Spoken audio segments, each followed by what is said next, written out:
વડોદરા શહેરની અંદર જે રહેણાંક મિલકતો જે છે એને ભાડે આપવાના પ્રસંગે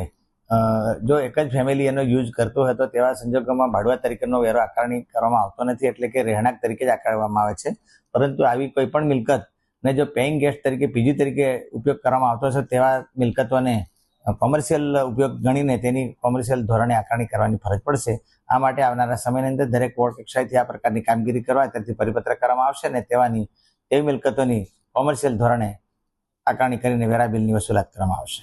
સર, કોઈ સર્વેની કામગીરી હાથ ધરવામાં આવી છે અથવા તો કોઈ કયા પ્રકારની સૂચના આપવામાં આ પ્રકારના રહેણાંક મિલકતોમાં જો કોમર્શિયલ એક્ટિવિટી થતી હશે, પીજી તરીકે ગણાતી હશે અને તો ઉપયોગ કરાતો હશે તો તેવા મિલકતોને હોસ્ટેલ તરીકે ગણીને આકારણી કરવાની નીતિ વડોદરા મહાનગરપાલિકા પ્રત્યેથી અમલમાં છે જ, પરંતુ ખાસ કરીને આને વધુ એક્સટેન્સિવલી કરી શકાય તે માટેથી એક અલગથી પરિપત્ર કરવામાં આવશે અને આવા મિલકતો આઈડેન્ટિફાઈ કરીને તેના કોમર્શિયલ ધોરણે આકારણી કરીને વેરા બિલ બજવણી કરવામાં આવશે. હાલ સુધીમાં કોર્પોરેશનની હેઠળ આવતી કેટલી કોઈ મિલકતો એવી ખરી છે પીજી હેઠળ રાખતા હોય ને જેમની પાસે આપણે વેરા વસૂલતા હોય?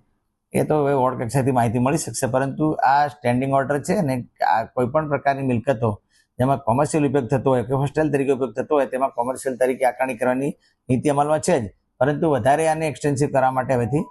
પરિપત્ર કરવામાં આવશે. ક્રાઇટેરિયા શું હોય છે કે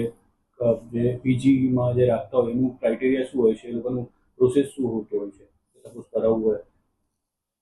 ના, એટલે કોમર્શિયલમાં અત્યારે અમારે લોકોને રેસિડેન્સ પ્રોપર્ટી હોય અને કોઈને ભાડે આપે તો અમે રેસિડેન્સ તરીકે જ આકારણી કરીએ છીએ અને કોમર્શિયલ આકારણી કરતા નથી. પરંતુ જો પીજી તરીકે ઉપયોગ કરતા હોય તો તેવા મિલકતોને